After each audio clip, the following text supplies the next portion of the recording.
अस्सलाम वालेकुम viewers, rich Pakistan की मक्का मुअज़्ज़मा से नई एपिसोड के साथ मैं हूं आपका मेज़बान अब्दुर्रहमान। अल्हम्दुलिल्लाह उम्रे की अदायगी के बाद हम अपनी बाकायदा नशरियात का दोबारा आगाज़ कर चुके हैं। आज डिस्कस करेंगे नेशनल हाईवे अथॉरिटी के पास सबमिट की हुई रिपोर्ट्स के मुताबिक 4 कंपनियों ने मानसेरा नारान जलखट चलास रोड को 4 लेन डुअल एक्सप्रेसवे में कन्वर्ट करने के लिए क्वालिफाई कर लिया है, जिसके बाद उम्मीद बनी है कि जैसे ही इसकी फिजिबिलिटी स्टडी और इंजीनियरिंग डिज़ाइन मुकम्मल होगा, ये अहम हाईवे कम एक्सप्रेसवे 7 घंटे का फासला कम करके 2 घंटे तक ले आएगी और इसके ज़रिए खैबर पख्तूनख्वा और गिलगित बल्तिस्तान के अंदर सयाहत के नए बाब खुलेंगे। बेसिकली इस वक्त जो रोड मौजूद है, जो N15 का हिस्सा है, मानसेरा नारान जलखट चलास रोड, ये 235 किलोमीटर की रोड मौजूद तो है, लेकिन इसके हालात ख़राब हैं और फिर सर्दियों के 4-5 माह बर्फ़बारी के सबब, लैंडस्लाइडिंग के सबब ये बंद रहती है। इसे अपग्रेड किया जाएगा, 4 लेन डुअल एक्सप्रेसवे बनाया जाएगा। बड़ी रोड होगी, उसका फ़ायदा क्या होगा कि कराकोरम हाईवे का जो ट्रैफिक का लोड है वो भी कम होगा और जो कराकोरम हाईवे है उसके ऊपर लोग लंबा सफ़र तय करते हैं, उन्हें उसके अंदर भी तकरीबन 85 किलोमीटर का रिलीफ मिलेगा। इस वक्त अगर आपने मानसेरा से लेकर चलास जाना हो और बरास्ता आप कराकोरम हाईवे जाएं, तो आपको ये जो फासला तय करना होगा, ये 320 किलोमीटर का फासला तय करना होगा और इस दरमियान जो रास्ता है वो खुश्क पहाड़ हैं। स्पेशली थाकोट पुल से लेकर रायकोट चलास तक बहुत लकोदक जो है वो पहाड़ है, बड़ा बोरिंग सफ़र होता है। लेकिन ये जो रूट ऑलरेडी मौजूद है, मानसेरा नारान जलखट चलास वाला, ये खूबसूरत रूट है।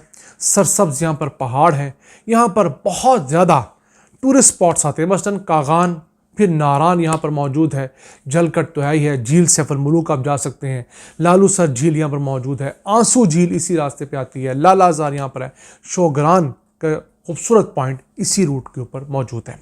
अब इस रोड के अंदर जो हिस्सा खैबर पख्तूनख्वा का आएगा वो 192 किलोमीटर होगा और गिलगित बल्तिस्तान को कोई 41-42 किलोमीटर का जो हिस्सा है वो इस नई रोड के अंदर आएगा। यानी कि इतना हिस्सा ये इस सूबे की टेरिटरी में से गुजरेगा।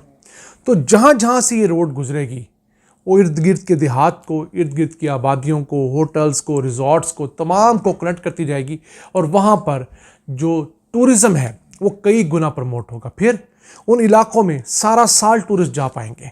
सर्दियों के अंदर टूरिस्ट लंबे रास्ते की वजह से, बर्फ़बारी की वजह से अवॉइड करते हैं।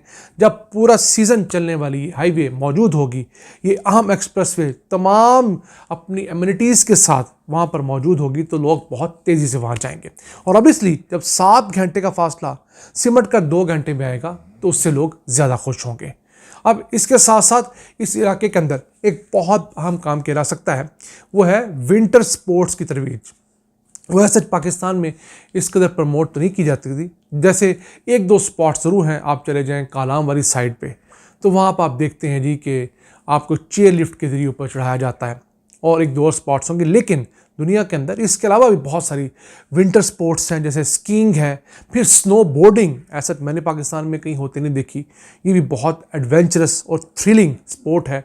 फिर इसके अलावा स्लेजिंग है, फिर लज नामिक स्पोर्ट है, जिसके अंदर एक स्पोर्ट्समैन एक खूबसूरत सी शीट के ऊपर या किसी स्पोर्ट गैजेट के ऊपर लेटता है और बाकायदा एक रेस होती है एक पहाड़ के ऊपर से बहुत तेज़ी से नीचे उतरने की। तो ये सारी स्पोर्ट्स यहाँ पर भी शुरू की जा सकती हैं।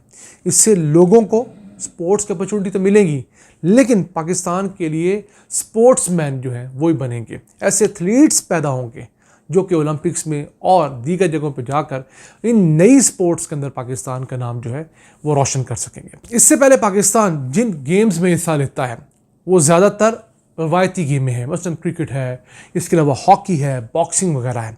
अब पहली दफ़ा पाकिस्तान ने ओलंपिक्स गोल्ड मेडल जीता है, बल्कि ओलंपिक से कोई मेडल जेवलिन थ्रो में जीता है, वो भी बिल्कुल डिफरेंट गेम है। तो इस तरह की अगर अपॉर्चुनिटीज़ होंगी तो हमारे लोग इस फील्ड में आगे भी चलेंगे। अब ये जो MNJC रोड है, यानी मानसेरा नारान जलखट चलास रोड, इस लिहाज से भी अहम रोड है कि ये दरियाए कुनहार के साथ साथ बनी हुई है और दरियाए कुनहार का 166 किलोमीटर का खूबसूरत पैच जो है वो इसकी खूबसूरती में, इसकी रानियों में 4 चांद लगाता है। अब 4 कंपनियों ने जो इसके लिए प्री क्वालिफाई किया है, इनमें से किसी एक को ये ठेका भी दे दिया जाएगा। उनमें से एक ज़ुरुख कंपनी है और नेस्पाक जो पाकिस्तान की सबसे बड़ी इंजीनियरिंग और इस तरह की सर्विसेज देने वाली कंपनी है, वो तीसरे नंबर पे आती है। जो नंबर 1 कंपनी आई है वो 814 नंबर ले चुकी है। मुख्तलिफ इसकी टेक्निकलिटी के पैरामीटर्स होते हैं। नेस्पाक के 798 नंबर हैं, यानी 16 नंबर्स कम है।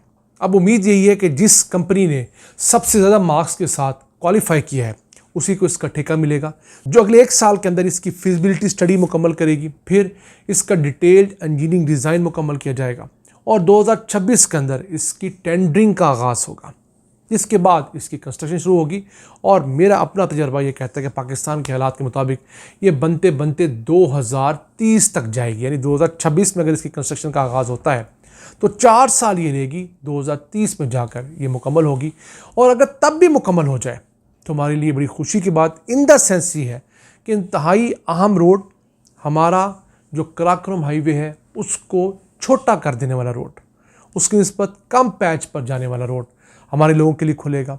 पाकिस्तानी सियाह, इंटरनेशनल सियाह और ये तमाम लोग जो हैं इससे मुस्तफ़ीद हो सकेंगे। नाज़रीन, ये था आज का एपिसोड। हमें उम्मीद है आपको पसंद आया होगा। अभी हम आहिस्ता आहिस्ता ख़ुद को इस नए मौसम के अंदर, नए मुल्क के अंदर एक्लेमेटाइज कर रहे हैं। बहुत डिटेल्ड में हम जाके ख़बरें नहीं ला पा रहे, उस तरह एक्सटेंसिव वर्क हम नहीं कर पा रहे जिस तरह हम पाकिस्तान में क्या करते हैं। लेकिन जैसे जैसे हमें कुछ टाइम मिलेगा, कुछ फ़रागत मिलती रहेगी, हम कोशिश करेंगे कि आपके साथ होने वाली नई डेवलपमेंट्स, अच्छी ख़बरें और पाकिस्तान से मुतालिक जो पॉजिटिव न्यूज़ जिसका आप तक पहुंचाने का एक बड़ा मीडियम हम हैं, उस हम जिम्मेदारी को हम बखूबी अदा करते रहें और पाकिस्तान का एक मस्बत चेहरा पूरी दुनिया को बताते रहें। क्यों? टूरिज़म का पोटेंशियल पाकिस्तान में बहुत बड़ा है। अब सऊदीया में आकर देखें तो यहाँ सबसे ज़्यादा टूरिज़म रिलीजियस टूरिज़म है। लोग हज के लिए, उम्रे के लिए आते हैं और इन्होंने उसको भी इतना बेहतरीन तरीके से कंडक्ट किया है कि लोग यहाँ पर जब हज उम्रे के लिए भी आते हैं उन्हें हर किस्म की फैसिलिटी मिलती है। यानी सस्ते से लेकर महंगा तरीन होटल अवेलेबल है। यहाँ आम सी ट्रांसपोर्ट से लेकर बेहतरीन ट्रांसपोर्ट आपको मिलती है। जिस लेवल का आप स्पेंडिंग करना चाहते हैं आप स्पेंड कर सकते हैं। आप 5 स्टार होटल में रहना चाहते हैं आप 5 स्टार में रहिए, आप आम छोटे होटल में रहना चाहते हैं आप वहाँ रहिए। तो इन तमाम पैकेजेस को इंट्रोड्यूस करवाने का उन्हें फ़ायदा क्या हो रहा है? हर किस्म का मुसलमान इस मुल्क में आ सकता है। गरीब से गरीब आदमी भी आ पा रहा है, अमीर से अमीर शख्स भी आता है। दोनों अपने जो रिलीजियस ऑब्लिगेशंस हैं, यानी कि मजहबी जो जिम्मेदारी हैं, वो अपने फ़राइज़ बखूबी यहाँ पर अदा करते हैं। यहाँ पर शॉपिंग करते हैं। यहाँ की पूरी एक इंडस्ट्री है, यानी कि आप मक्का मदीना की दुकानों से लेकर होटलों से लेकर आप ट्रांसपोर्ट तक चले जाइए, या यहाँ पर जो इंडस्ट्री लोगों के लिए मुख्तलिफ़ किस्म की चीज़ें बना रही है वो सारी फ्लरिश कर रही है। तो इसी तरह पाकिस्तान के पास भी बहुत सारे पोटेंशियल्स हैं। हमारे पास गर्मियों के मौसम के अलहदा सयाह है, हमारी सर्दियों के लिए अलहदा विंटर टूरिज़म का ऑप्शन है हमारे डेजर्ट्स के अंदर। फिर हमारे यहाँ बहुत सारी रिलीजियस साइट्स हैं, सिखों के लिए बहुत सारी हैं, जैन मत के लिए है, हिंदुओं के लिए है, मुसलमानों के लिए है। तो हम अगर इस बुके को लेकर चलें और सऊदी अरब के पैटर्न पर आगे बढ़ें तो यकीन कीजिए हम इस टूरिज़म इंडस्ट्री से बिलियंस ऑफ डॉलर्स हर साल रेवेन्यू कलेक्ट करेंगे, जो अभी हम मिलियंस ऑफ डॉलर्स में करते हैं। ये था आज के एपिसोड। अपने मेज़बान अब्दुल रहमान को इजाज़त दीजिए। अल्लाह ने के पान।